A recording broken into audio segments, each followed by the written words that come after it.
Muy bien, jóvenes, buenos días. Hoy vamos a platicar sobre un tema que es el cumplimiento de las obligaciones. Más adelante vamos a ver el incumplimiento de las obligaciones. Pero ahora vamos a ver el cumplimiento de las obligaciones. ¿Cuáles son las formas de cumplir una obligación? ¿Verdad? Cumplir, básicamente, jóvenes, una obligación. El cumplimiento de una obligación se lleva a cabo con el pago, ¿verdad? Al realizar el pago, ahí se está cumpliendo con la obligación. Entonces, vamos a empezar a ver lo que es el pago. Solo que antes, jóvenes, permítanme, les voy a compartir la asistencia del día de hoy, que ya se me estaba olvidando. Denme un segundito.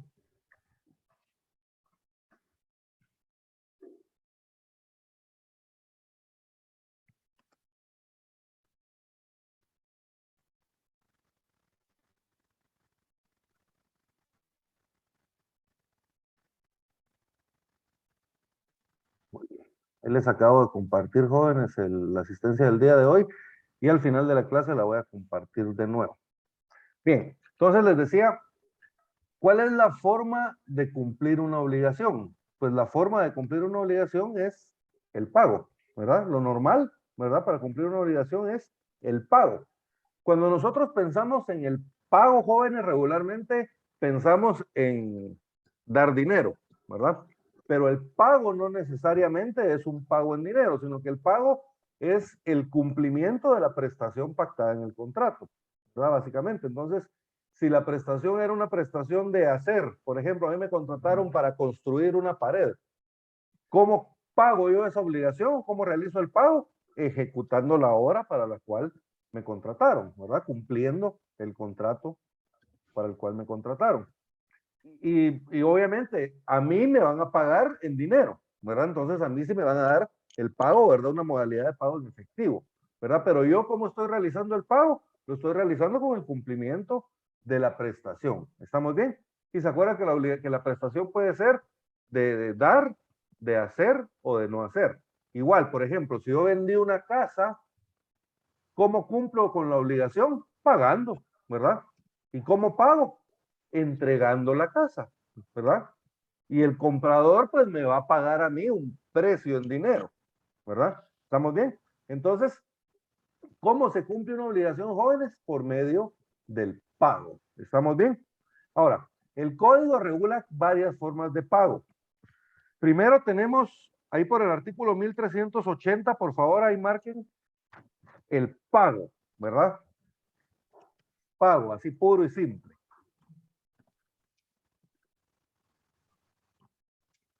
Y ahí tenemos todas las reglas del pago.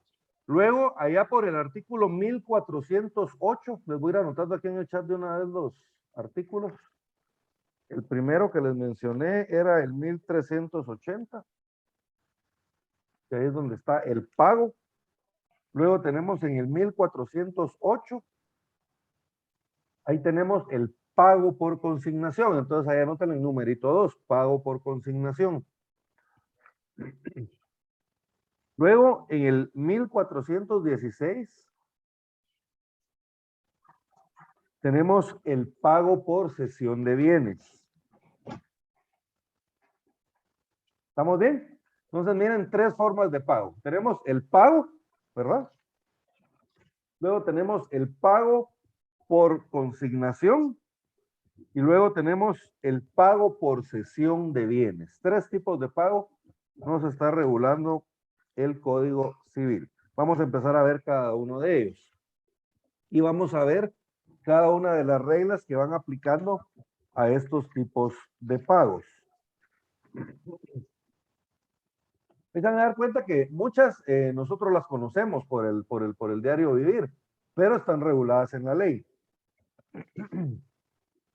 Bien, en el 1380 tenemos el pago. Si quieren, antes les voy a dictar una definición. Pago.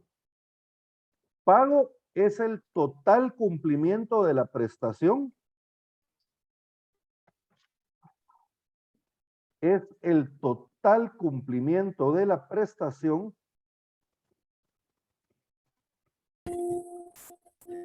llevada a cabo por el deudor, llevada a cabo por el deudor, miren, es el total cumplimiento de la prestación llevada a cabo por el deudor con ánimo de extinguir la obligación. Con ánimo de extinguir la obligación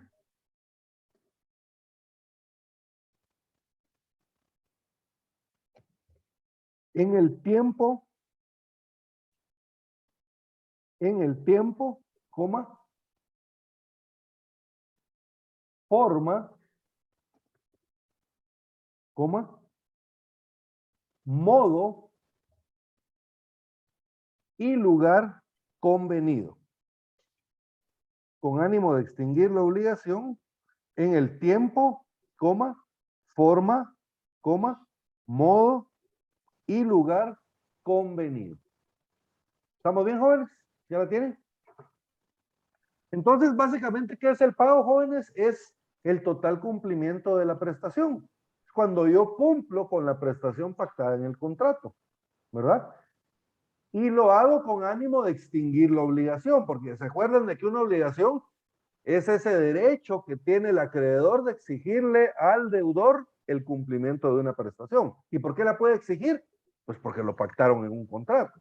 Entonces, el pago se realiza con el objeto de extinguir esa obligación, de extinguir ese derecho que tiene el acreedor de exigirme a mí el cumplimiento de la prestación. ¿Y cómo extingo yo ese derecho? Pues cumpliendo con la prestación, pagando la prestación. ¿Estamos bien? Entonces, por eso les decía que el pago no necesariamente va a ser siempre un dinero, sino que el pago es el cumplimiento de la prestación.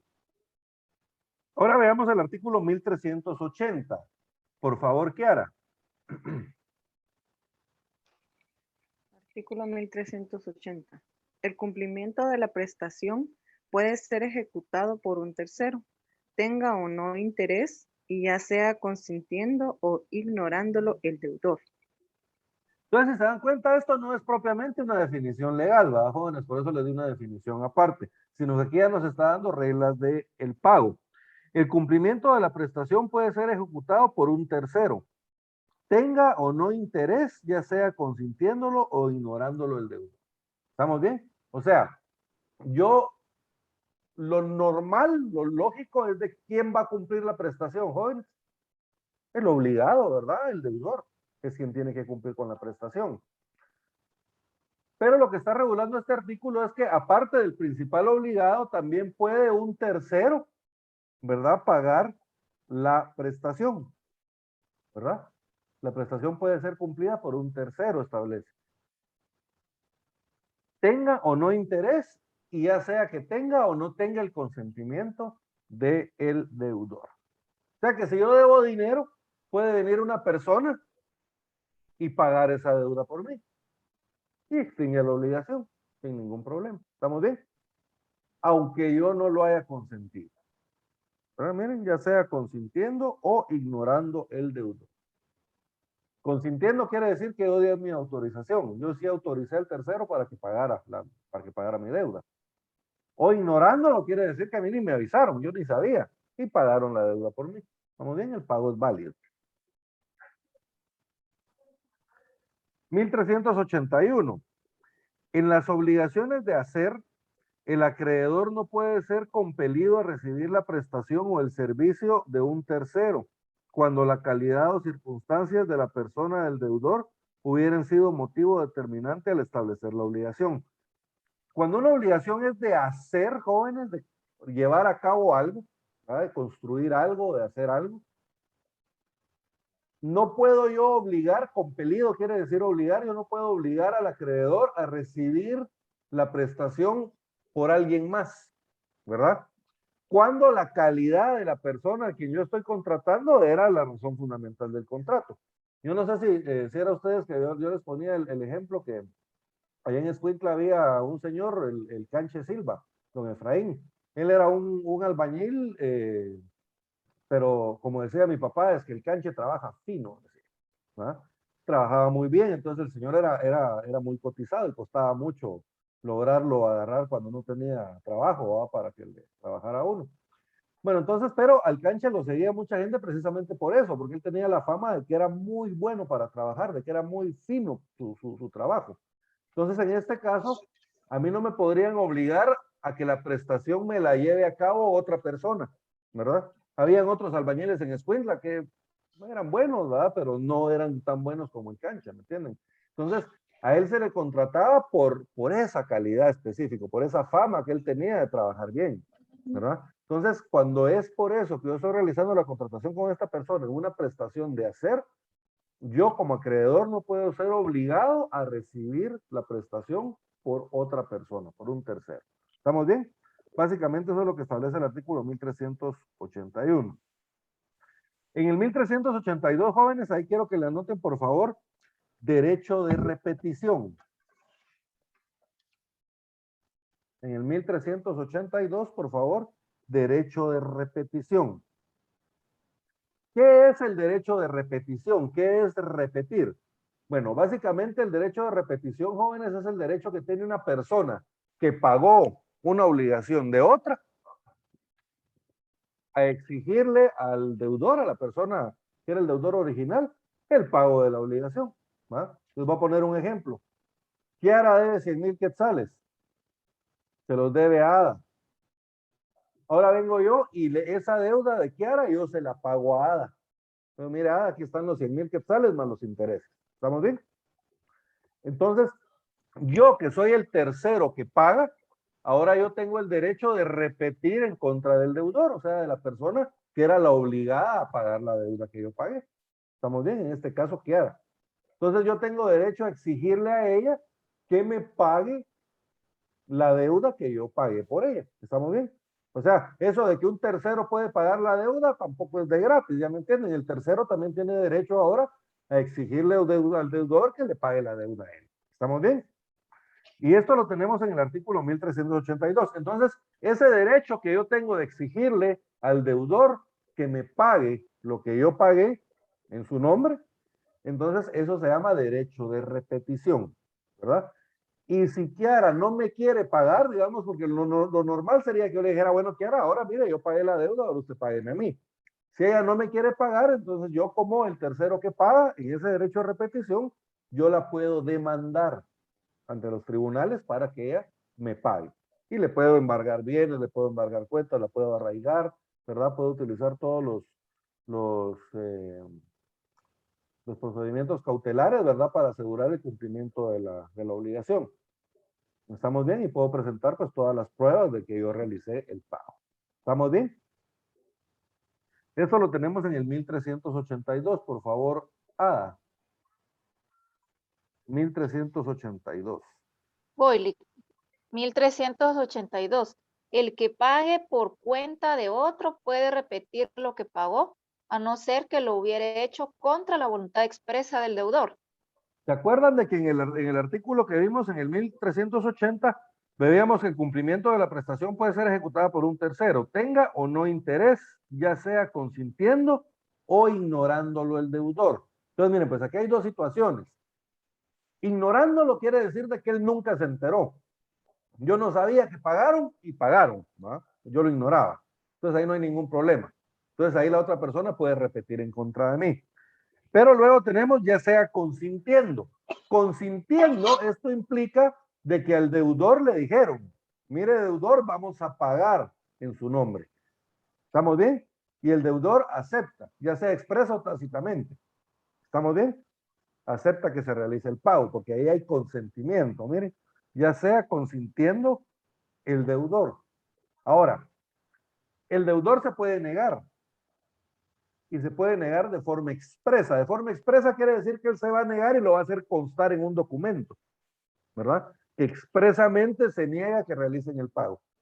Si el deudor hace esto, ¿verdad? Que se niegue expresamente a la realización del pago y aún así el tercero paga, entonces en este caso el tercero no tiene derecho a repetir, ¿verdad? Pero solo en el caso de que expresamente el deudor haya dicho que no quería que realizaran el pago. De ahí, de forma general, digamos, el tercero que paga tiene derecho a repetir en contra del deudor. ¿Estamos bien? Miren, les repito el artículo 1382. El que pague por cuenta de otro puede repetir lo que pagó, a no ser que lo hubiere hecho contra la voluntad expresa del deudor. O sea, este es un caso de excepción. Bajo las reglas generales, cuando un tercero paga, tiene derecho a repetir en contra del deudor. A no ser, ahí viene la excepción, que el deudor le haya expresamente dicho que no pagar. ¿Estamos bien?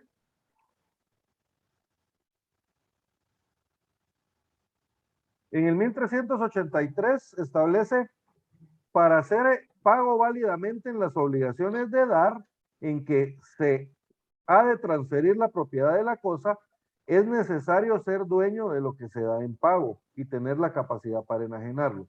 Sin embargo, si el pago hubiera consistido en una cantidad de dinero u otra cosa fungible, no habrá repetición contra el deudor que la hubiese gastado o consumido de buena fe. Entonces, básicamente aquí lo que está diciendo es que cuando la obligación se trate de una obligación de dar, que implica transferir la propiedad de una cosa, solamente puede vender el que es dueño de la cosa, ¿verdad? Básicamente. Solo puede vender el que es dueño de la cosa. En el 1384 tenemos el pago al acreedor. ¿A quién le tengo, yo como deudor, jóvenes, a quién le tengo que realizar el pago? Al acreedor. Al acreedor, ¿verdad? En la forma en que lo pactamos en el contrato. ¿Se acuerdan en la definición? Veíamos que el pago va a ser realizado por el deudor con ánimo de extinguir la obligación en el tiempo, forma, modo y lugar convenido en el contrato. ¿Estamos bien? Entonces yo le voy a pagar al acreedor. ¿Cómo lo voy a pagar? En la forma en que lo pactamos en el contrato. ¿Estamos bien? Entonces, también se puede hacer, esa es la regla general. ¿A quién le voy a hacer yo el pago? Al acreedor, ¿verdad, joven? Ahora, ¿le puedo hacer yo el pago a alguien más? Sí, ¿verdad? Yo le podría hacer el pago, por ejemplo, a un mandatario, a una persona, ¿verdad? Que está facultada legalmente por el acreedor para cobrar esa deuda, para poder recibir esos pagos. ¿Estamos bien? Entonces, miren, o pudiera ser también representación legal. Por ejemplo, que yo los pagos se los tengo que realizar a un menor de edad. Yo alquilo una casa, pero el dueño de la casa es un menor de edad. Entonces aquí yo no le voy a hacer los pagos directamente al menor, sino que voy a realizarle los pagos al representante legal del menor. ¿Verdad? Pudiera ser la persona que ejerce la patria potestad, ¿verdad? El papá o la mamá, o pudiera ser un tutor, la persona que ejerce la tutela. ¿Estamos bien? Entonces a estas personas es a quienes yo les voy a pagar la renta, ¿verdad? Que yo estoy obligado a pagarle al menor. ¿Estamos bien? 1384, por favor, Rosario.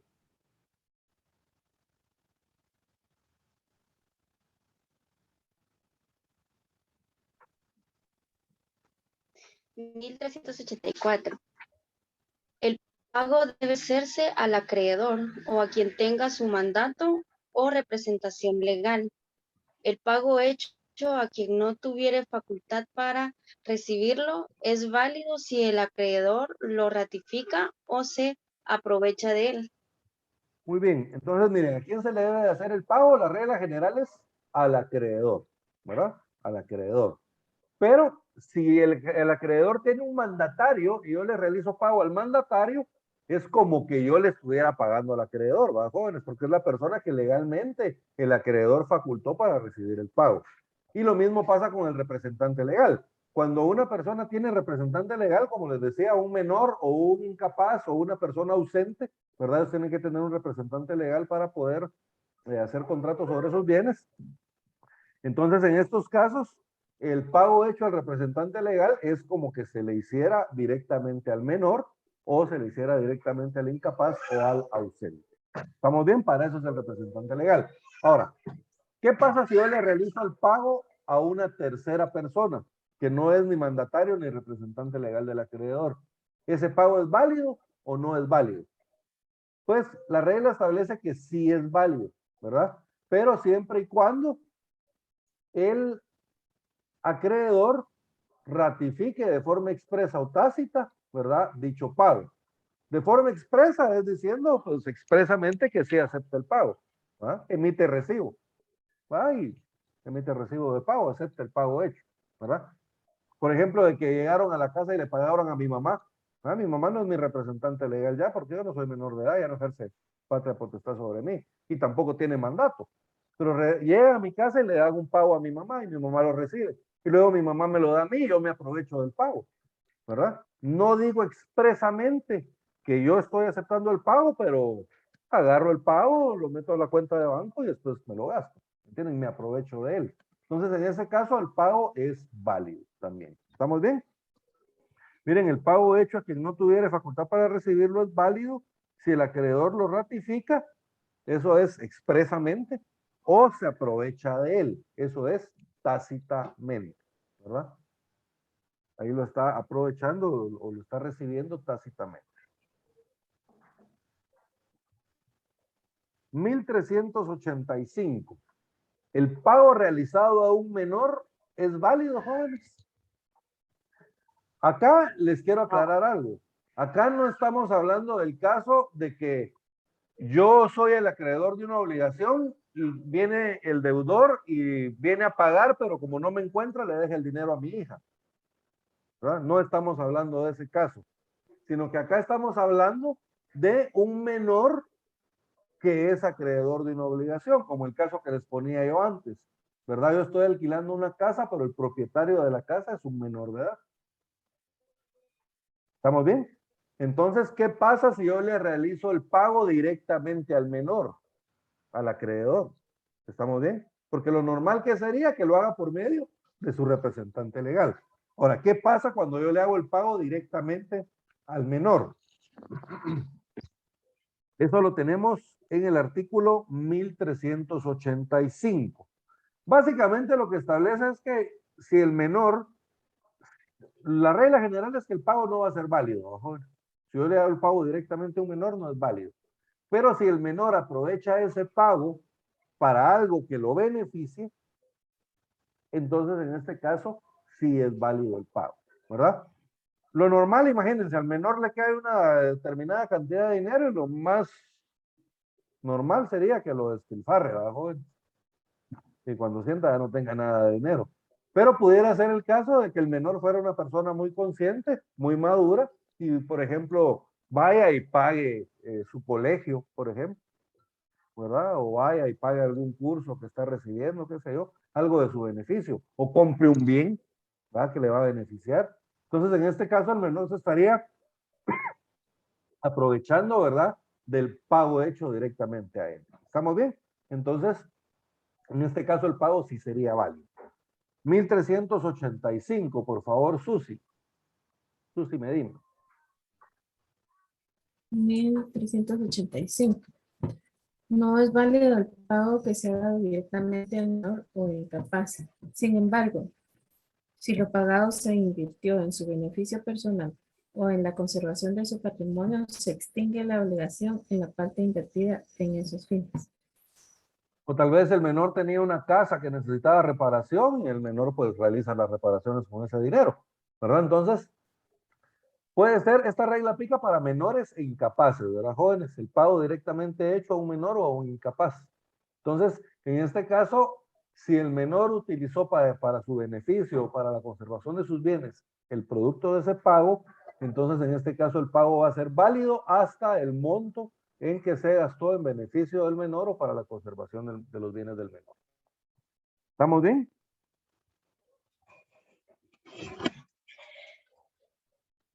En el 1386, jóvenes, no se puede obligar al acreedor a aceptar cosa distinta de la que se debe, aunque el valor de la ofrecida sea igual o mayor, salvo disposición especial de la ley.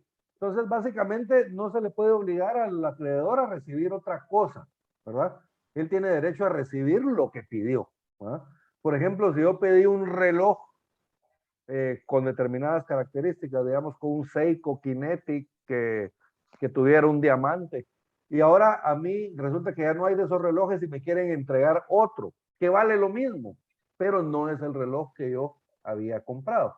¿Estamos bien? Entonces a mí no se me puede obligar a recibir una cosa distinta a la que yo contraté. ¿Estamos bien? Aunque sean del mismo valor, ¿verdad? Aunque tengan el mismo precio. Incluso si el precio es mayor, porque pudiera ser que a mí me están ofreciendo algo de mayor precio, ¿verdad, joven? Mire, este reloj vale 5,000 quetzales más, pero no lo quiero, yo quería el otro reloj, ¿verdad? ¿Me entienden? Entonces, no me pueden obligar a recibir cosa distinta, salvo disposición especial de la ley establece. 1387. ¿Se acuerdan de la definición? Que veíamos de que el pago se debe realizar por parte del deudor con ánimo de extinguir la obligación en el tiempo, forma, modo y lugar convenido, ¿verdad? ¿Convenido en dónde, jóvenes? En el contrato, ¿verdad? Convenido en el contrato.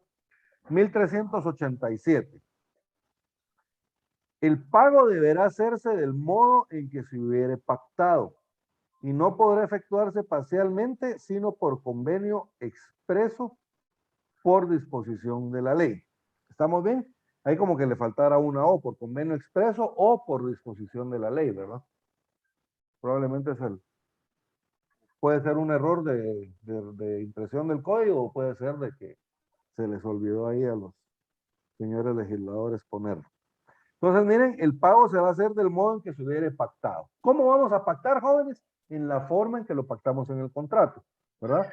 Si nosotros pactamos de que el pago se va a realizar en los primeros 5 días de cada mes calendario, en la residencia del acreedor, en efectivo, se puede.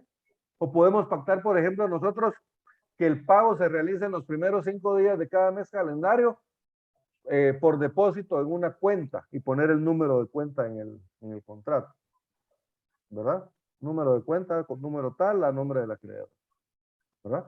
Entonces se puede realizar de esa forma también. Entonces, siempre lo debemos de cumplir de la forma en que se pactó. ¿Estamos bien? Y luego establece que no pueden obligar al acreedor a recibir pagos parciales salvo que esté pactado de forma expresa. O sea, si yo le vendo una casa a Kiara, si nosotros no pactamos nada al respecto, se entiende de que Kiara me tiene que pagar el valor de la casa a mí en el momento en que yo le entregue la casa. ¿Estamos bien? Yo le doy una casa a Kiara que vale 100,000 quetzales y en el momento en que hacemos la escritura, Kiara me paga los 100,000 quetzales. ¿Me podría Kiara obligar a recibir 4 pagos de 25,000? No, a menos que lo hayamos pactado en el contrato, ¿verdad? Entonces ahí sí, nosotros pactamos de que Kiara me iba a hacer un pago en septiembre, me iba a hacer un pago en octubre, uno en noviembre y otro en diciembre, de 25,000 quetzales cada pago. Entonces ahí sí, miren, ahí sí se puede, ¿verdad? Pero la regla general es que lo tenemos que pactar para que puedan existir pagos parciales. ¿Estamos bien? Entonces lo tienen que tomar en cuenta, jóvenes, porque si hay pagos parciales, ustedes lo tienen que poner en el contrato y tienen que especificar la forma en que se va a realizar el pago. Fíjense que mi amiga les va a contar, hace años compró una casa ahí en San Cristóbal. Era una colonia bien bonita, 16 casas de buen tamaño. El precio, pues, a ella le pareció bueno y compró la casa. Entonces, el trato que hicieron fue más o menos así. Ellos hicieron una promesa de compraventa y en esa promesa ellos se comprometían a que en el plazo de 1 año iban a comprar la casa y la otra parte se comprometía a venderse. Pero pactaron de que en ese año ellos iban a pagar el 25% del valor de la casa en concepto de enganche. ¿Estamos bien? Entonces, fíjense, pues a ellos les dieron 1 año para pagar el enganche. Pero la persona que hizo el contrato no especificó si ese año iba a estar dividido en 12 pagos parciales o si iba a estar, entonces, o de cuánto iba a ser cada pago, ¿verdad? No lo especificó. Entonces, viene mi cliente, que es mi amiga, y empieza a realizar los pagos, ¿verdad? Pagos de 5,000 quetzales, ¿verdad? Y ella estaba esperando un pago que le iba a caer grande y con eso iban a terminar de completar el enganche. Pero en una de esas viene el acreedor, el dueño de la casa, y les empieza a exigir de que ellos tenían que pagar 12 cuotas de tanto, ¿verdad? Y le dice mi amiga, no, le dice, pero eso no fue lo que pactamos. Nosotros pactamos de que teníamos tanto tiempo para pagar la totalidad del enganche. Entonces yo entiendo que durante ese año yo lo puedo pagar de un solo, o lo puedo pagar en 12 pagos, o lo puedo pagar en un pago de 1000 y un pago por el resto, ¿me entienden? Entonces, no estaba especificado cómo se iba la forma en que se iba a realizar. Al final, pues me llamaron, yo leí el contrato, le dije, mira, realmente aquí no estás obligada a pagos mensuales, ¿verdad? Aquí estás obligada a que en un plazo de un año tenés para pagar toda la obligación, según el texto del contrato. Y total, que me fui a reunir yo con el abogado de la otra parte y le digo, mire, Lico, usted ya leyó esto. Y lo empieza a leer y me dice, sí, me dice, es que este contrato no lo hice yo, me dijo, yo andaba de viaje y lo hicieron así, me dijo, entonces, bueno, ni modo, le dijo, vas a tener que aguantar a que te paguen de la forma en que ellos quieran, le dijo, porque así se estableció en el contrato, ¿verdad? Entonces, y al final, entonces ellos recibieron el pago y pagaron la totalidad del enganche. Y cuando les escrituraron la casa, ya empezaron a hacer, bueno, pagaron por medio de un crédito bancario y le empezaron ya a hacer los pagos al banco, ¿no? Pero lo que les quería contar es de que al momento de que ustedes hagan una obligación, especialmente si la obligación va a ser de pagos parciales, tienen que especificar bien cómo van a hacer esos pagos, ¿verdad? Tiene que quedar bien clara la forma en que se va a realizar, el lugar donde se va a realizar el pago y el modo, ¿verdad? Digamos, por como les decía, si se va a realizar en efectivo en la casa del acreedor o en efectivo en la casa del deudor, o se va a realizar por medio de cheque, o se va a realizar por medio de cheque de caja, o se va a realizar por medio de depósito bancario, ¿verdad? Ustedes tienen que especificar bien la forma en que se va a realizar el pago, ¿verdad? Para que no quede lugar a dudas al momento de la ejecución. Veamos aquí como en el caso de este que yo les ponía, el perjudicado fue el acreedor, porque él quería que le pagaran una cantidad mensual, pero no lo especificaron, ¿verdad? Y mi cliente, pues al final de cuentas, le benefició porque él pagó de la forma que mejor le convino durante ese año, ¿verdad? Pagó de la forma que le fue más conveniente. Entonces, ella salió ganando, ¿verdad? Pero, ¿por qué pasó esto? Porque en el contrato no estaba bien clara la forma en que tenía que ejecutarse el contrato. ¿Estamos bien? Entonces, básicamente esto es a lo que se refiere este artículo, ¿verdad? El pago deberá hacerse del modo que se hubiere pactado, ¿verdad? Y luego establece, y no podrá efectuarse parcialmente, sino por convenio o por disposición de la ley. Y luego establece, sin embargo, cuando la deuda tuviere una parte líquida y otra ilíquida, podrá el acreedor exigir el pago de la primera sin esperar a que se liquide la segunda. ¿Qué es una parte líquida, jóvenes? O una parte ilíquida. Líquida quiere decir que líquida quiere decir que ya está liquidada. O sea, liquidada quiere decir que ya se realizó el cálculo de todo lo que yo tengo que pagar con respecto a esa obligación. O sea, es una cantidad líquida, es una cantidad que ya sabemos cuánto es esa cantidad. ¿Estamos bien? Por ejemplo, si yo le pongo en el contrato, yo vendo a Kiara una casa por el precio de 100,000 quetzales. ¿Cuál es la cantidad? ¿Será que esa cantidad será líquida o será ilíquida?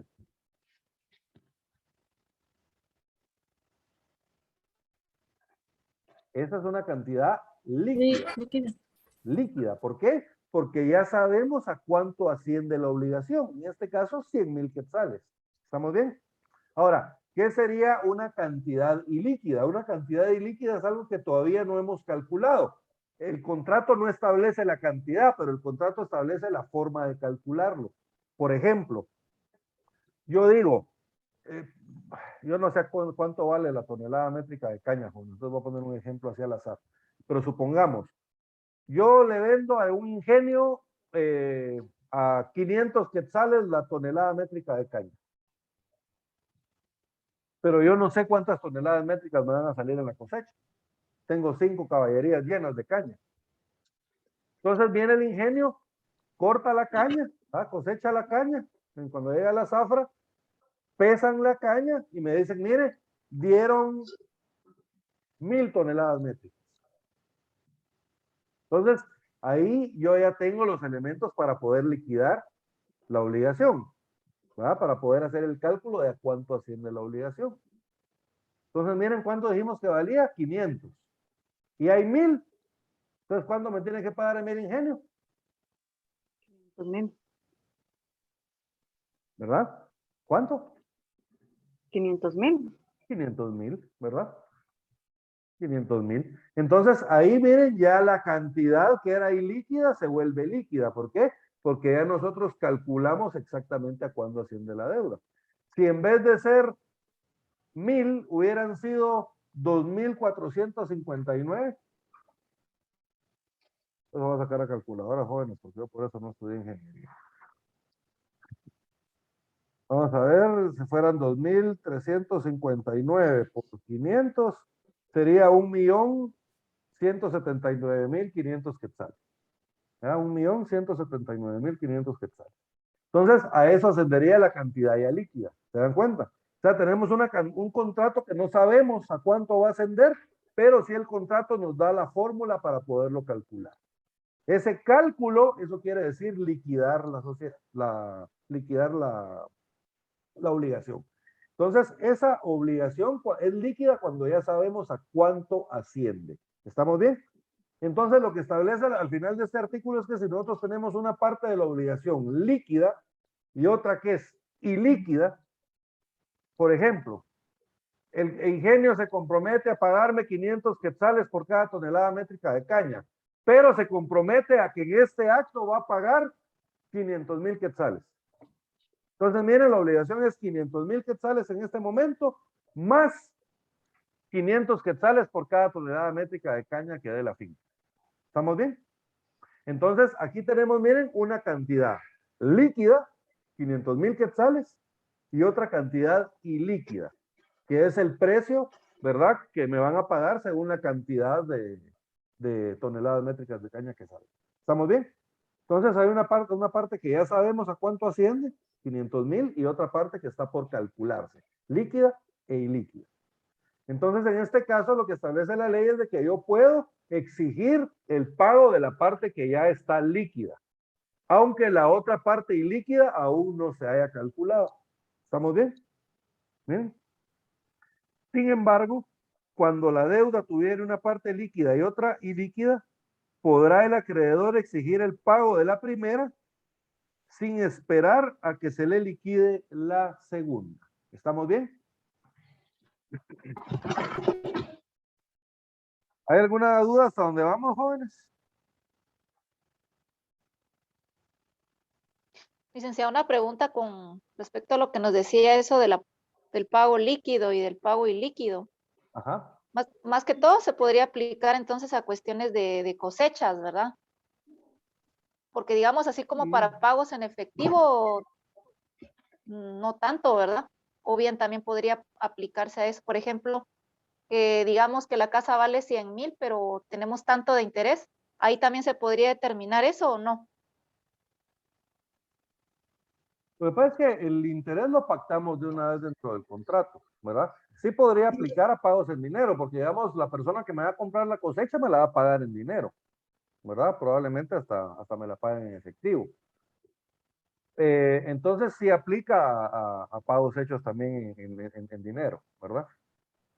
Pero digamos, es un ejemplo que se aplica mucho para las cosechas, pero por ejemplo, fíjense que yo hace unos años trabajaba en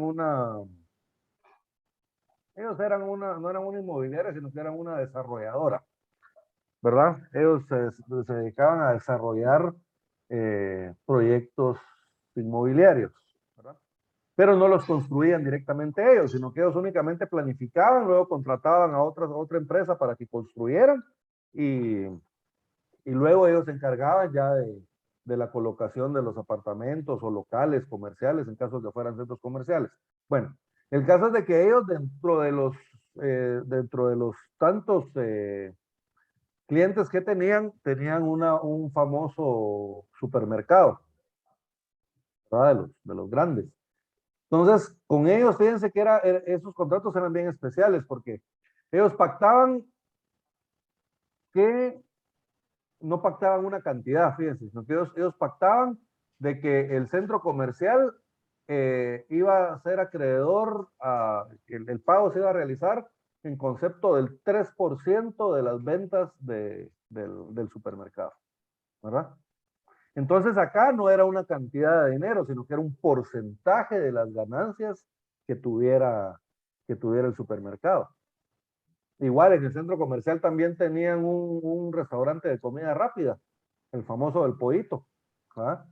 Y ese también estaba de la misma forma, ¿verdad? Que iban a pactar un porcentaje de las ganancias que tuviera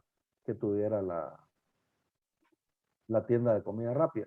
Entonces, en este caso, miren acá, la cantidad cada mes no va a ser la misma, sino que va a variar de acuerdo a las ventas que hayan en el supermercado o en el restaurante de comida rápida, según sea el caso, ¿verdad? Entonces, acá también, miren, es una cantidad ilíquida, ¿sabes? Se tiene que calcular, ¿verdad? Cada mes o cada 3 meses, de acuerdo a la forma en que se haya pactado en el contrato, ¿verdad? En el caso que yo les digo, era cada 3 meses, ¿verdad? Cada 3 meses liquidaban, ¿verdad? Entonces, es una forma de realizar la contratación también. No sé si quedó claro ahí. Sí, hoy sí. Excelente. Bien, en el 1388, acá establece, no extingue la obligación el deudor que paga a su acreedor después de estar notificado judicialmente para que no lo verifique.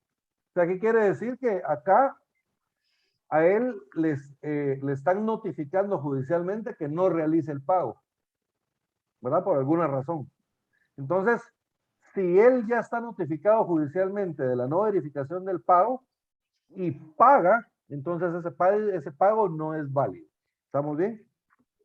Básicamente eso es lo que establece este artículo. En el 1389, es válido el pago hecho de buena fe al que está en posesión del derecho de cobrar, aunque sea después vencido en juicio sobre la propiedad del crédito, ¿verdad? Acá, jóvenes, supongamos de que, miren, aquí es un poquito difícil encontrar los ejemplos, pero pudiera ser el caso de que hay una persona que tiene un bien en posesión y él construyó una casa en ese bien y él arrenda esa casa. ¿Estamos bien? O digamos, no construyó, había una casa en ese bien, mejor. Para no meternos ahí en a quién le pertenece la casa o derechos de construir en terreno ajeno ni nada de eso. Entonces, había una casa ahí y esta persona que está en posesión de la casa la arrenda. Y a él le realizan los pagos de las rentas. ¿Esos pagos son válidos? Sí son válidos, aunque posteriormente él sea vencido sobre la propiedad de la casa. Supongamos de que él estaba en un litigio, él está en posesión de la casa, pero él está en un litigio porque hay otra persona que asegura de que esa casa le pertenece. Y al final, la persona que es mi arrendante pierde el juicio. La pregunta es, ¿esos pagos que yo le realicé son válidos? Entonces, la respuesta es sí, son válidos. ¿Estamos bien? Sí, son válidos. Miren, es válido el pago hecho de buena fe al que está en posesión del derecho de cobrar, aunque sea después vencido en juicio sobre la propiedad del crédito.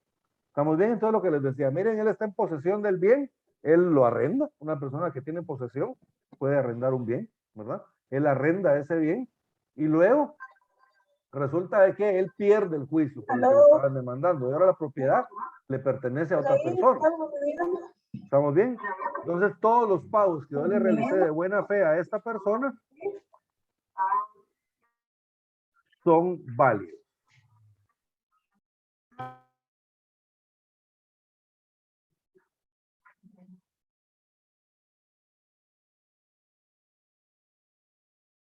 Muy bien.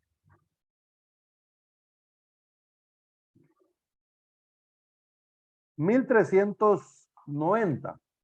El 1390 se refiere básicamente al recibo, jóvenes, al documento que acredite el pago realizado. ¿Estamos bien?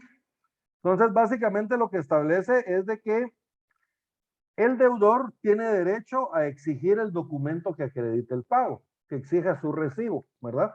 Y puede o tiene el derecho a retener la entrega de la cosa mientras no se le haya entregado el recibo. ¿Va? O a retener el pago mientras no se le dé el recibo. Es que estos, ¿verdad, jóvenes? Viene una persona y realiza un pago pero no le dan el documento que acredita el pago. ¿Cómo puede después probar que sí lo realizó? ¿verdad? A mí me pasó. A mi cliente lo demandaron una vez por una pensión alimenticia y al final pues pactamos nosotros dentro del proceso, conciliamos que la pensión alimenticia iba a ser de tanto, ¿verdad? Y se fijó una cantidad de pensión alimenticia, se hizo constar en el convenio judicial y terminó el proceso, ¿verdad? Entonces viene mi cliente y yo me acuerdo que todavía le hice la advertencia. Mira, vos le dije que te den recibo. Si es posible, dale el pago de la pensión alimenticia en cheque, le pones ahí en el cheque el motivo, ¿verdad? El pago de pensión alimenticia del mes tanto, ¿verdad? Ponerle ahí, expresar en el cheque el motivo de por cuál se está pagando el cheque y que te den tu recibo, lleva tu talonario de recibo y que te den tu recibo, ¿verdad? Váyame. Pasaron 2 años, 3 años y de repente demanda de pensión alimenticia. Aquel se quedó sin trabajo y dejó de pagar como 3 meses, ¿no? Debía como 3 meses de pensión y ¡pum! Viene la demanda de pensión alimenticia. Cuando ella conmigo, mira vos que me demandaron, miro yo, debía, supuestamente, ¿verdad? Debía más de 100,000 quetzales en pensiones alimenticias. Luego vos no pagaste las pensiones. Bien, me dijo, yo pagué, solo esos últimos 3 meses no he pagado. Ah, bueno, qué bueno, dame los recibos. No tengo. Los cheques. No, si se lo di en efectivo. Entonces le digo, mira, difícil, no te puedo defender así. ¿Va? Y al final, ¿qué pasó? Pues tuvimos que hacer una transacción, ¿va? En la cual salió aquel sin una casa. ¿va? Básicamente, pusimos la casa a nombre de la hija para que pudiera terminar el proceso. ¿va? Porque a él le estaban exigiendo el pago de pensiones alimenticias de 3 años. Para jóvenes que él no había, que él sí había pagado, pero no tenía cómo demostrar los pagos. Entonces, lo que les digo, el deudor de una obligación tiene derecho a exigir que se le dé el recibo o su comprobante de pago. Y tiene derecho a no realizar el pago, a retener el pago hasta que se le dé el recibo. O sea, que le hubiera podido decir a su ex esposa, mira, no te doy la pensión hasta que me des mi recibo. ¿verdad? Pero no lo hizo. Y entonces, al final, ¿cuál fue la consecuencia? Que no podíamos probar los pagos que realizó. ¿Verdad? Licenciado, disculpe, Erika. surge una duda. Fíjese que yo tengo a mi hermano en un caso similar, pero él sí le deposita, pero al papá. ¿Ahí habría manera de probar o no que sí está pasando su pensión al inicio? ¿Le deposita a quién? Al Al papá de su esposa, digamos. Sí, lo que sucede es que como ella era menor de edad, ¿verdad? Entonces el papá dijo que él se iba a hacer cargo y que a él se le depositara. Y ahora ya es mayor de edad. Fíjese que cabalmente sí. Entonces, yo lo que le digo es de que ahora pues le deposite a ella, ¿verdad? Pero lo anterior depositado me surge la duda si se podría probar que sí era para la pensión alimenticia. Ahí sí que habría que buscar la forma de probarlo, pero por lo menos tenemos el pago hecho al papá, que es una forma de demostrar que se le está realizando un pago periódico, ¿verdad? Y sí podríamos en determinado momento demostrar de que se está realizando por una pensión. Y más que era menor de edad, y entonces él en ejercicio de la patria potestad, él recibe legalmente el pago, entonces ahí en ese caso no habría problema. Ahora, es mayor de edad, entonces yo sí le recomendaría, uno, que le realice los pagos directamente a ella, porque ella ya es mayor de edad, ella ya es capaz para recibir dichos pagos. Y 2, que aunque le haga depósito, le exige el recibo. ¿Verdad? Sí sería conveniente el recibo entonces. Sí. Gracias. Sí, porque digamos después ellos podrían argumentar de que los depósitos hechos son por otro motivo, por otra obligación que no son las pensiones. Exacto, esa era mi duda, porque podrían ellos también confundir, ¿verdad? Que es por alguna deuda personal. En el caso que la esposa no quiera firmar los recibos, ¿cómo se procede? Me preguntan por acá. Eso es lo que les decía. Miren, en el 1390. El deudor que paga tiene derecho a exigir el documento que acredite el pago y de retener mientras dicho documento no le sea entregado. Entonces, si la ex esposa no quiere dar recibo, entonces se le retiene el pago, ¿verdad? Y, si y en este caso yo lo que les recomendaría, jóvenes, es consignar el pago, ¿verdad? Ahorita en un ratito vamos a hablar del pago por consignación. Entonces, pero digamos, si un acreedor no quiere recibir el pago o no quiere realizar lo necesario para recibir el pago, en este caso, extender recibo. Entonces, yo tengo derecho a retener el pago, pero no quiero incurrir en mora. Entonces, ¿qué es lo que debo hacer? Realizar el pago por consignación, ¿verdad? Le podemos pedir al juzgado que nos asigne un número de cuenta y depositamos ahí la pensión. Digamos, yo he tenido algunas pensiones alimenticias conflictivas, por decirlo así, ¿verdad? Que se dan casos como este de que no quieren ni verse, ¿verdad? Menos entregarse recibos y todo. Entonces, al final hemos pactado que el juzgado nos asigna un número de cuenta y nosotros vamos y depositamos a ese número de cuenta, ¿verdad? Y él luego el juzgado le da el dinero a la persona. Entonces ahí queda una constancia judicial del pago realizado, ¿va, jóvenes? Entonces ahí sí que no hay para dónde, ¿verdad? Entonces esto yo lo he usado en casos que, como les digo, han sido muy conflictivos, porque lo normal es de que las personas pactan, incluso lo hemos hecho en escritura pública, ¿verdad? Ni siquiera hemos llegado al juzgado. Me llaman, mira que la vez pasada me llamaron unos amigos, un amigo con su esposa, y me dicen, mira que nos vamos a dejar, me dice que ya no aguanto a este, que no sé qué, que no sé cuánto.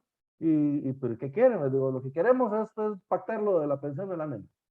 Ah, bueno. Entonces me senté con ellos y empezamos a platicar. Llegamos a un acuerdo y luego el acuerdo pues lo plasmé en una escritura. ¿Va? Y ahí tenemos la escritura de fijación de pensión alimenticia. Entonces, normalmente se puede hacer de esa forma, ¿me entienden? Y hasta la fecha, digamos, no he tenido ningún problema. El obligado está pagando la pensión y la alimentista está recibiendo su pensión sin ningún problema.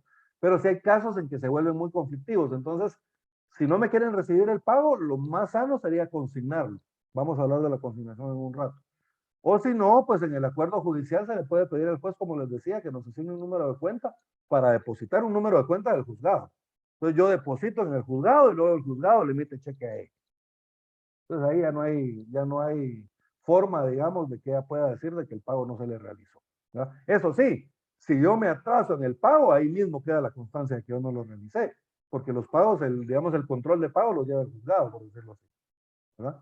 Entonces, eh, es ahí como que es doble filo también para el obligado, ¿verdad, jóvenes? Entonces, lo normal es que cada vez que realicen un pago, jóvenes, exijan el recibo. Y si no les dan su recibo, o aquí en Guatemala da la factura, entonces ustedes tienen el derecho a no entregar el pago, a retener el pago. ¿Estamos bien? ¿Alguna duda hasta dónde vamos?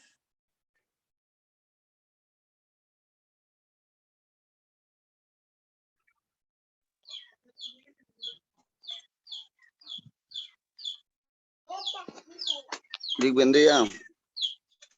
Sí, Wilmar, buenos días. Buenos días, Lick. Fíjese, Lick, que yo tenía una dudita ahí. Fíjese que yo tengo un casito igual, va, que yo tengo mi hijo, que él no vive conmigo, y la chava, bueno, ella ya tiene su esposo y tiene dos nenas más, pero resulta de que yo a mi hijo yo le depositaba en una cuenta que le abrimos, una cuenta infantil, ¿verdad?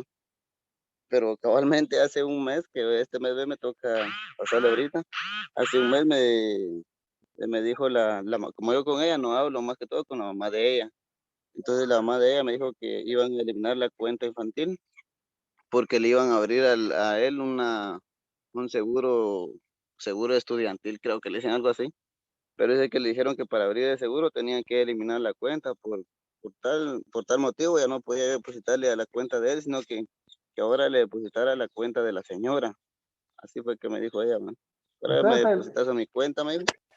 el pacto original lo habían hecho, lo habían dejado por escrito. No, es que O lo que pasa que, era mire, Lick, era ahí, verbal.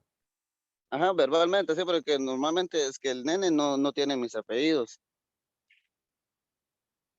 El nene no tiene mis apellidos, entonces con ella nada más platicamos así y como no dejaron que yo lo reconociera, Entonces yo me había puesto caprichoso, no, no quieren que lo reconozca, entonces manténgalo. Ustedes dijeron al inicio, como toda mujer, va, no tengas pena, yo no voy a necesitar nada de vos y que no sé qué, y que empezó.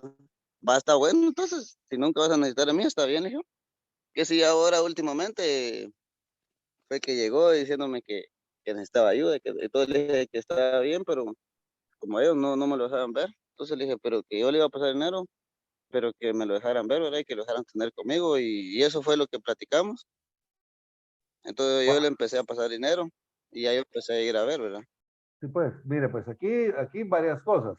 Primero, si no está reconocido el niño, usted no está obligado a la pensión, o sea, no se la van a poder exigir legalmente.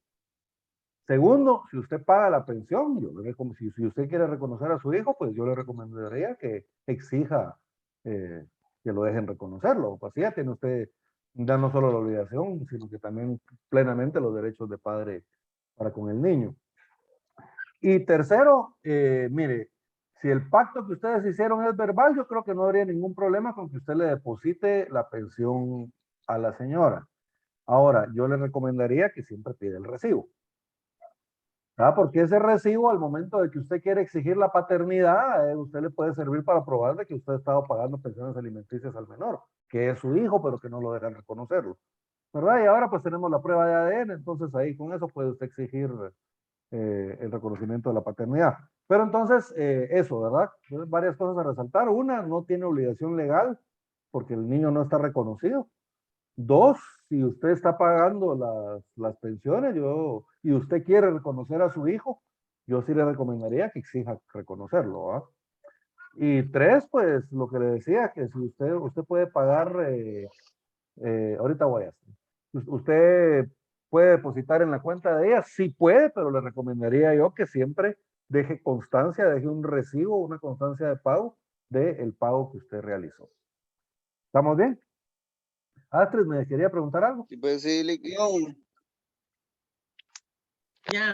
Sí, licenciado. En este caso, mi pregunta es, si yo, póngale que el compañero, yo fuera su mujer y él reconoce a su hijo, ¿verdad que yo le podría exigir a él todo el tiempo que no dio la pensión alimenticia? Por ejemplo, él ahorita tiene 3 años, ¿verdad? Su bebé, por ejemplo, y lo reconoció hasta ahorita, esos 3 años en los que él no le dio pensión alimenticia, ¿él está obligado a cubrir esos años o solo es No. desde el momento que se reconoce al bebé? Desde el momento, la obligación inicia desde el momento en que se pide. O sea, digamos, si yo tengo la obligación, yo tengo un hijo y han pasado 3 años y a mí nunca, yo no pagué pensión, pero tampoco me la exigieron. Entonces yo no tengo derecho, o no estoy obligado, mejor dicho, a pagar esos 3 años de pensión.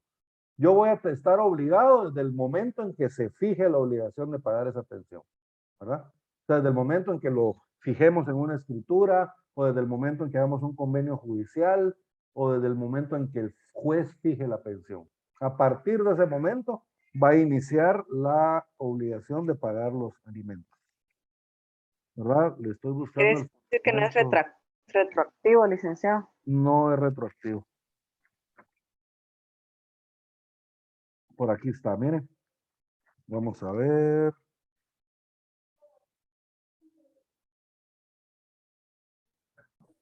Licenciado, solo con un comentario. ¿Sí? Podría ser también porque como él no lo reconoció, entonces como que no nace la responsabilidad de poder pagar en anterioridad, ¿verdad? Exacto. Y digamos, era lo que le decía yo a él al principio, ¿verdad? Aquí usted no legalmente no está obligado, ¿verdad? Como quien dice, le está pagando la pensión porque pues quiere hacerlo, ¿verdad? Pero no está obligado legalmente a hacerlo, ¿verdad? Ahora, desde el momento en que él reconozca al menor, que ese reconocimiento se puede hacer por medio de una escritura pública, ¿verdad, joven? Entonces, desde el momento en que él reconozca al menor, ahí ya nace su obligación, ¿verdad? Ya nace su obligación de pagar alimentos. Pero aquí aún no hemos fijado la pensión. ¿Estamos bien? Entonces él ya tiene la obligación de pagar, pero todavía no tiene fijado una pensión. Le podemos exigir el pago, digamos, supongamos de que él reconoció al hijo hoy y pasó un año y él no pagó pensiones alimenticias. ¿Le podemos exigir el pago de esas pensiones? No. ¿Por qué? Porque todavía no hemos fijado una pensión.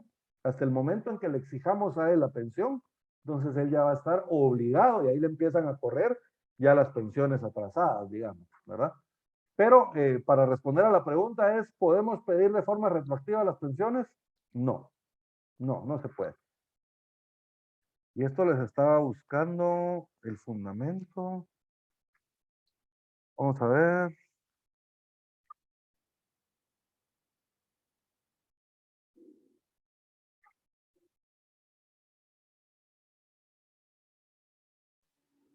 Licenciado, disculpe, y si en caso ya estuviera firme la sentencia, ¿verdad? De que tiene cierta cantidad, pero por ejemplo de pagar 2 años, ahí sí, sí sería retroactivo, pienso yo, ¿verdad? Tiene que No, ahí cancelar sí. lo que no Si pagó en la, ese tiempo. si la pensión ya está fijada, ya sea que está fijada en una escritura, en un convenio judicial o por sentencia, como dice quiera, entonces ahí sí, desde el momento en que se fija la pensión, ya corre la obligación de pagarla. Y si yo no cumplo con la pensión, ya se me empiezan a acumular como pensiones atrasadas. Entonces ahí sí, digamos, pasan 3 años desde que se fijó la pensión, ahí sí yo puedo exigir el cumplimiento de esos 3 años de pensiones alimenticias. ¿Qué fue lo que le pasó a mi cliente? ¿Va? Él realizó el convenio judicial, pagó, pero no le emitieron recibo. Y como él no podía probar los pagos hechos, a él le tocó pagar esos 3 años de pensión. ¿Va?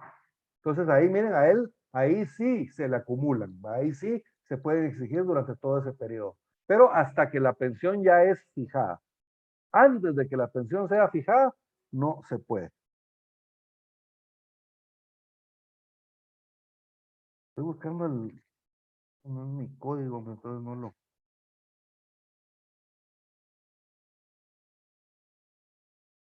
Bueno, usamos el fundamento después, jóvenes. Sigamos con lo del pago. Después voy a buscar el fundamento y se los mando por el chat. Bien. Pagos hechos por medio de cheque. ¿Son válidos los pagos hechos por medio de cheque, jóvenes? Sí, son válidos. Pero el pago queda sujeto a el pago del cheque. O sea, la validez del pago está sujeto a la realización del pago del cheque. ¿Qué quiere decir? Digamos, si yo soy acreedor de Kiara y Kiara me realiza el pago por medio de un cheque, ¿ese pago es válido? Sí, pero queda sujeto al buen cobro del cheque. ¿Qué quiere decir? Que yo voy a ir al banco y si a mí me acreditan el dinero de ese cheque, entonces el pago es válido. Si a mí el banco no me paga por cualquier razón, ya sea por falta de fondos, porque la firma esté mal, qué sé yo, porque el cheque fue reportado robado, por cualquier cosa que no me realicen el pago, entonces el pago no es válido. ¿Estamos bien? O sea, el pago con cheque es válido, pero siempre y cuando a mí me paguen el cheque. Miren, eso lo tenemos en el 1394. El pago hecho por medio de cheque queda sujeto a la condición de que éste se haga efectivo a su presentación. ¿Estamos bien? Entonces, ¿es válido el pago? Sí, pero está sujeto a la condición de que el cheque tiene que ser pagado. Si no es pagado, entonces el pago no está cumplida la condición, entonces el pago no va a ser válido. ¿Estamos bien?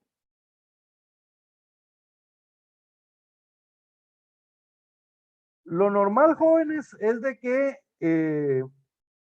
el pago se debe de hacer en moneda nacional, en moneda de curso legal. ¿Estamos bien? Eso lo establece en el 1395.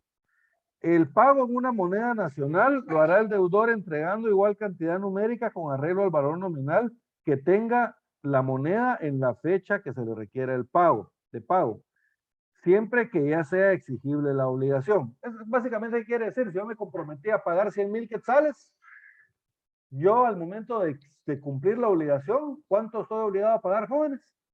Esa misma cantidad numérica, 100,000 quetzales, ¿verdad? No podría argumentar, por ejemplo, yo de que, si el contrato lo hicimos hace 3 años, y ahora el quetzal se devaluó y esos 100,000 quetzales valen menos. Entonces me tiene que pagar más dinero. No, ¿verdad? Si yo me comprometí, comprometimos a que el pago iba a ser de una cantidad, yo cumplo con pagar esa misma cantidad numérica, ¿verdad? En el tiempo en que lo pactamos. Básicamente eso es lo que establece este artículo. En el Licenciado, 1300, sí. Ah, buenos días. Fíjese que en este caso yo tengo una duda porque ahora hay como que está como a la moda el estar poniendo en dólares. Por ejemplo, el terreno tiene el precio de $1,000, por ejemplo, ¿verdad? Entonces, pero como lo estamos viendo acá, debe ser en moneda nacional. En este caso, se hace un cálculo de cuando se realiza el contrato de cómo está el dólar o cómo sería en este caso, ¿verdad? Me surge. bien, a eso iba precisamente.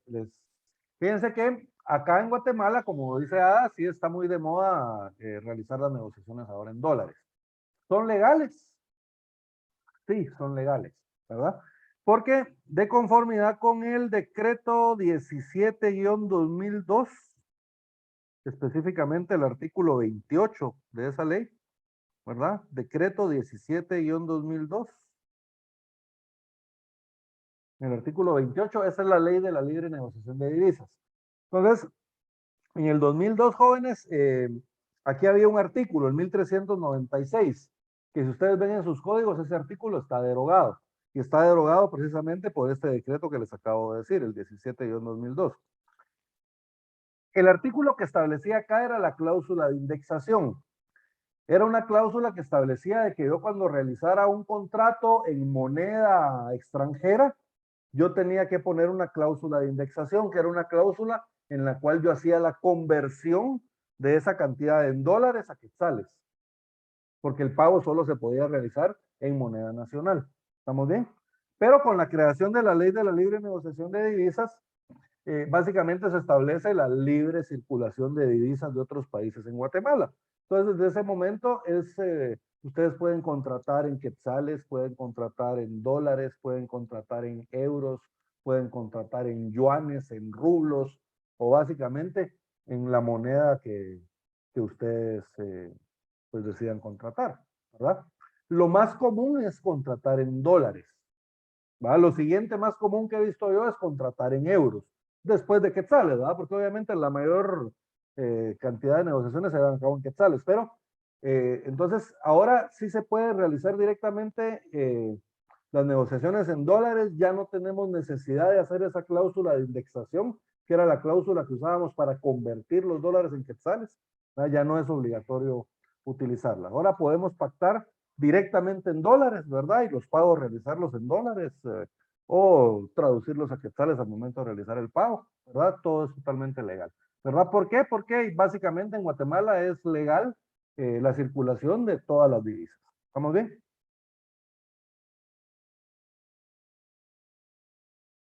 ¿Quedó claro esto, jóvenes? Entonces, ¿se puede negociar en dólares o en cualquier otra divisa? Sí, ¿verdad? Según la ley de la libre negociación de divisas, el 17-2002. Bien, 1397, el pago en especie. ¿Qué es el pago en especie, jóvenes? Cuando se da, por ejemplo, algún objeto con el ánimo de cumplir la obligación. Claro, el pago en especie es cuando yo no voy a pagar con dinero, sino que voy a pagar con algún tipo de bienes, ¿verdad? O algún tipo de bienes, regularmente bienes muebles o semovientes. Entonces, por ejemplo, yo voy a realizar un pago, pero en vez de realizarle el dinero, le doy a la persona una vaca, o le doy a la persona un cerdo, o le doy a la persona una determinada cantidad de verduras o de cultivos de algún tipo, ¿verdad? De granos. Entonces, eso se refiere al pago en especie, cuando yo pago con bienes, ¿verdad? Cuando yo realizo el pago con bienes. Establece el 1397.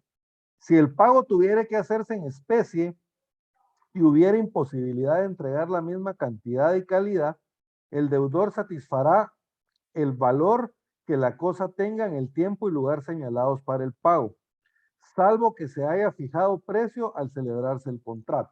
O sea, el pago en especie, jóvenes, es cuando yo voy a pagar, digamos, yo para cumplir la obligación voy a pagar con una determinada cantidad, por decirles algo, voy a pagar con 500 sacos de frijol. ¿Estamos bien? Entonces, para cumplir la obligación, ¿qué tengo que hacer?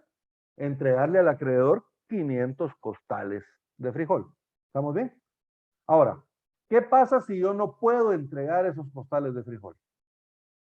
Entonces yo tengo que satisfacer el pago o el valor que estos bienes tengan en el lugar que fijamos para entrega, en la fecha que fijamos para entrega. O sea, es que esto es importante, jóvenes, porque un costal de frijol no vale lo mismo en Ipala que aquí en la ciudad capital. ¿Estamos bien? Entonces, en Ipala va a valer menos, porque allá lo producen, ¿verdad? Entonces, ahí va a ser más barato, pero ya cuando hubieron gastos de transporte para la ciudad capital, etcétera, entonces el precio aquí ya se va a incrementar, o depende de dónde lo compre también. ¿Verdad? No es lo mismo comprar en la terminal que comprar en país, por ejemplo, ¿verdad? El precio del frijol. Entonces, es importante esto porque cuando yo no pueda entregar el producto, el pago en especie, yo voy a tener que satisfacer el valor que tenga este en el lugar y la fecha que fijamos para entrega. O sea, que si yo fijé el lugar para entregar aquí en Guatemala, entonces yo voy a pagar el precio que tenga el saco aquí en Guatemala. Si yo fijé el lugar para entrega en Ipala, entonces yo voy a tener que satisfacer el precio que tenga el frijol allá en Ipala. ¿Estamos bien? El precio del lugar y del día. Porque digamos, el frijol no vale lo mismo hoy que lo que valía hace una semana. O lo que va a valer dentro de un mes. ¿Ya? El precio sube, baja, según diferentes factores del mercado. ¿Verdad? Entonces, voy a pagar el precio que tenga la cosa en el lugar donde yo quedé para entregarla el día que yo quedé para entregarla. ¿Estamos bien? 1398. Lugar de pago. Por favor, Ada Gómez.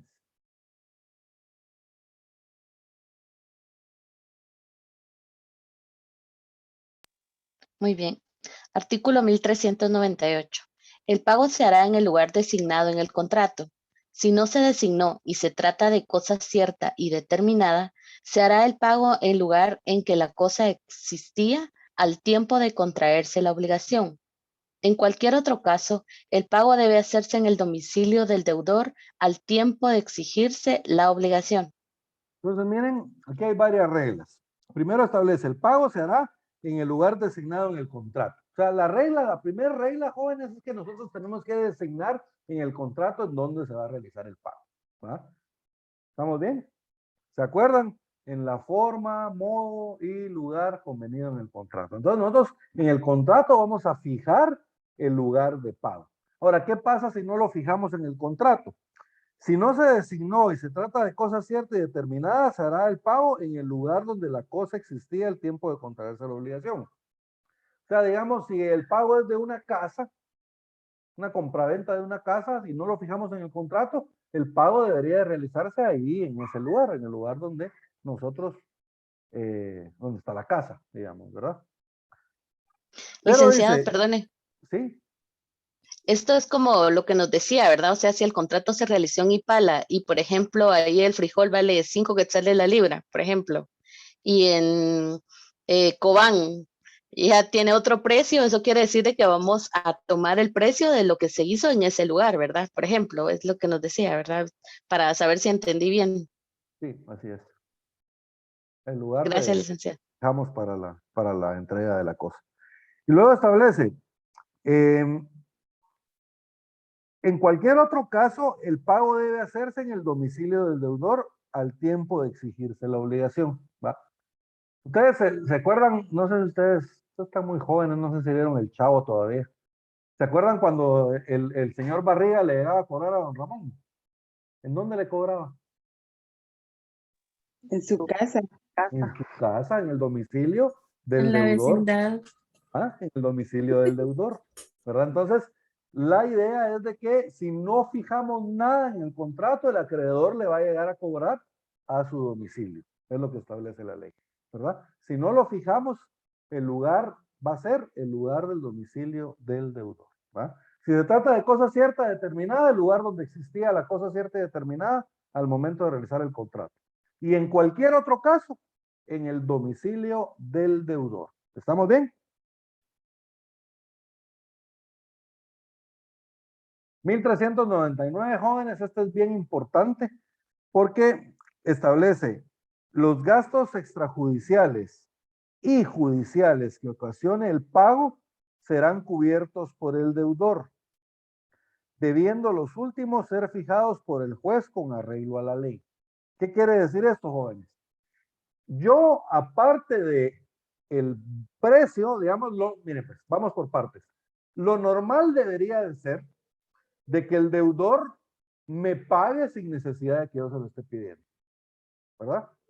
Nosotros pactamos una obligación, pactamos cuándo, pactamos en dónde y pactamos la forma en que se tenía que realizar el pago. Entonces yo no tendría necesidad de estar exigiendo el pago. ¿Estamos bien? El deudor, llegado el tiempo, él debería hacer el pago sin necesidad de que yo se lo pida. Ahora bien, yo le puedo exigir al deudor el pago de dos formas. Puede ser judicial o extrajudicial, ¿verdad? Entendemos de que si yo le tengo que exigir el pago al deudor es porque no me lo pagó de la forma convenida. Entonces ahora yo tengo que ir a cobrarle, ¿verdad? Lo normal sería que yo llegara y le diga, mira, vos pagame. Si él no me paga, entonces ya vamos a ir al cobro extrajudicial.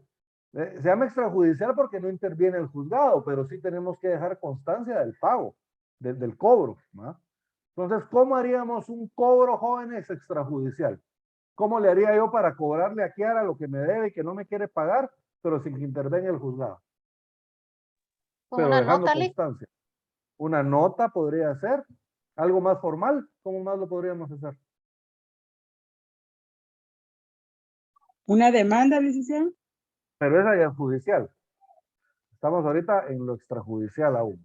Todavía no lo queremos demandar. ¿Con un ¿Cómo podemos abogado? hacer? ¿Con un abogado o mejor con un notario? Sí, a ¿Verdad? través de un notario sería. Entonces lo que vamos a hacer es que le vamos a requerir el pago por medio de un acta notarial de requerimiento. Le vamos a requerir el pago. Entonces un notario se va a personar y le va a decir, mire, yo le vengo a requerir el pago que usted le debe a Otto Guillermo Amado. Si paga, el notario lo va a hacer constar en el acta notarial y que esa misma acta va a quedar como constancia del pago. Y si no paga, entonces el notario lo va a hacer constar en el acta notarial de que no pagó, ¿verdad? Y entonces ahí queda constancia del requerimiento de pago y de la no realización del pago. Entonces esto nos podría servir como una prueba, digamos, al momento de que ya toque demandarla, ¿verdad? Porque ya podemos hacer el requerimiento judicial. ¿Estamos bien? ¿Es necesario hacer el requerimiento extrajudicial antes del judicial? No.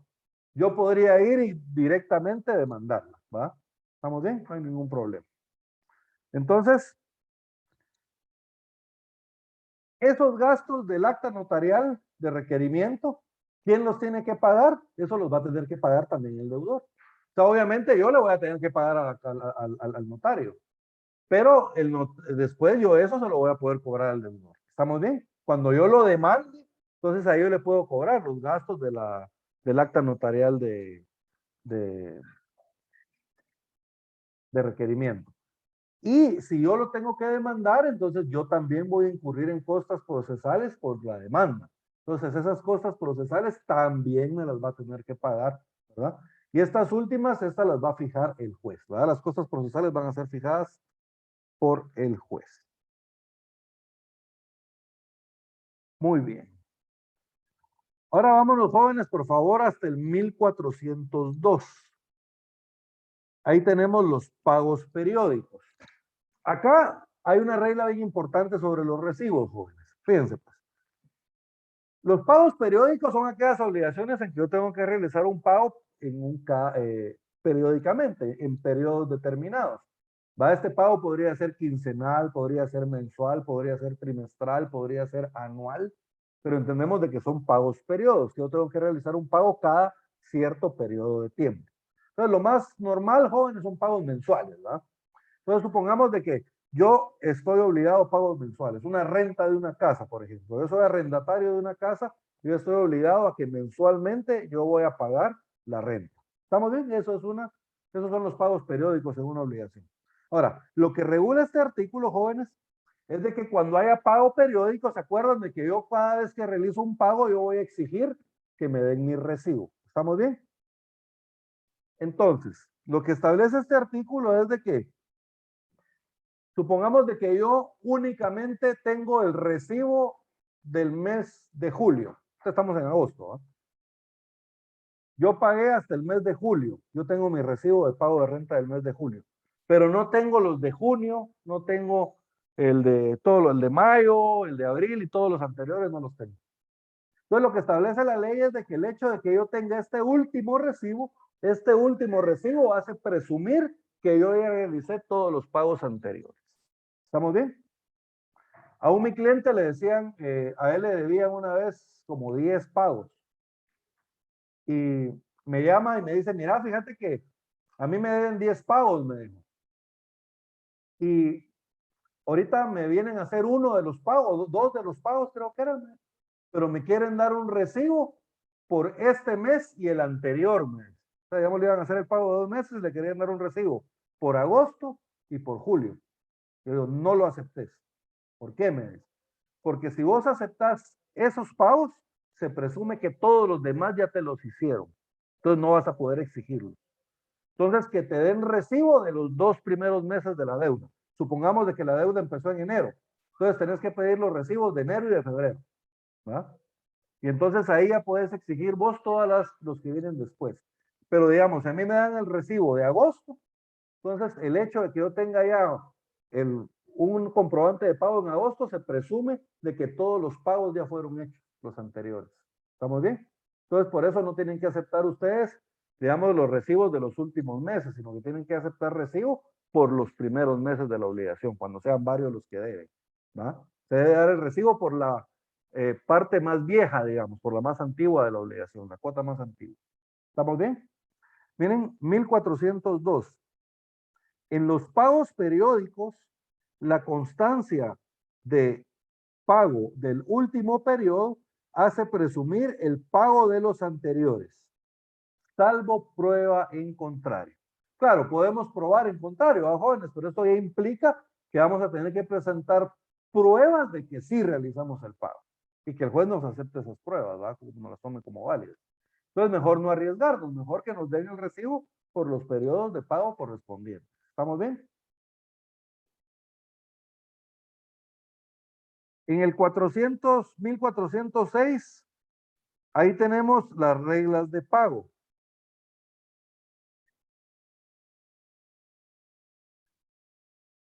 Esto se refiere a la imputación del pago, jóvenes. ¿Qué pasa si yo soy deudor de un acreedor, pero tenemos varias obligaciones? O sea, yo con el mismo acreedor tengo 4 obligaciones diferentes.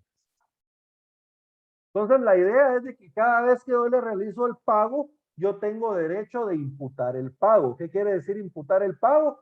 Quiere decir que yo puedo indicar a qué obligación estoy pagando. ¿Estamos bien? O sea, yo tengo 4 deudas con Kiara por diferentes contratos, digamos, ¿va? Entonces yo le voy a realizar un pago de 10,000 quetzales, yo tengo derecho a decirle, mire, Kiara, esta obligación, este pago va para tal obligación. Y a esa obligación se le tiene que imputar el pago. ¿Estamos bien? Ahora, ¿qué pasa si yo no realizo la imputación del pago? Yo no indico a cuál de las obligaciones tiene que ir el pago. Entonces aquí entran unas reglas que establece la ley. 1406. No expresándose a qué deuda debe hacerse la imputación. ¿Qué quiere decir esto? Que lo normal es de que yo debo de expresar a qué deuda le estoy imputando el pago. ¿Va, jóvenes? No expresándose a qué deuda debe hacerse la imputación, se entenderá aplicado el pago a la que sea de plazo vencido. Si yo no indico a qué deuda le estoy pagando, entonces el pago se le va a aplicar a la deuda que tenga plazo vencido. Miren, hay 4 obligaciones, pero de las 4, solo hay una con el plazo vencido, entonces a esa se le va a imputar el pago. ¿Estamos bien? Si hay varias de plazo vencido, o sea, tenemos más de una con plazo vencido, establece la ley. Si hay varias de plazo vencido, a la que fuere más onerosa para el deudor.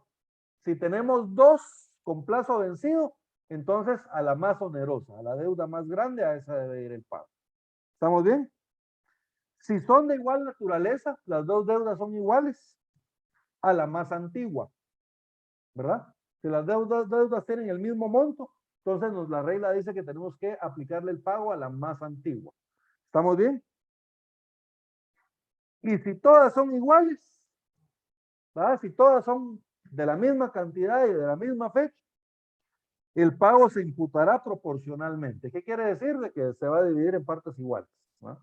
Y se va a pagar a todas las obligaciones. ¿Estamos bien con esas reglas de la imputación del pago, joven?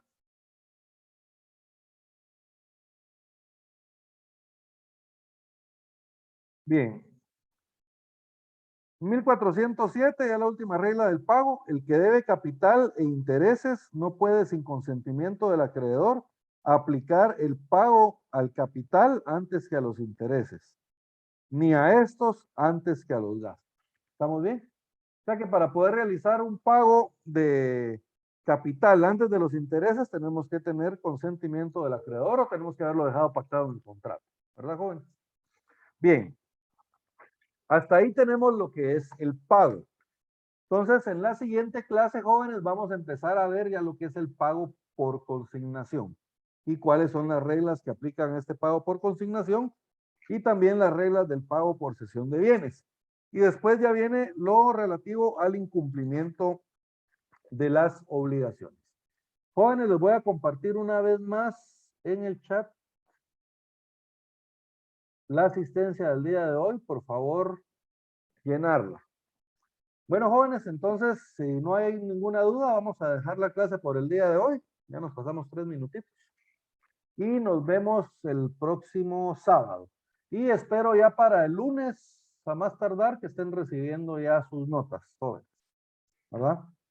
Entonces, les deseo éxitos en sus exámenes de hoy por la tarde y les deseo un feliz fin de semana y una feliz semana. Que me cuidan mucho, jóvenes. Saludos cordiales a todos. Un gusto, Gracias, licenciado. Lick. Nos vemos. Gracias, Lick. Nos vemos, les va bien. Gracias, Lick.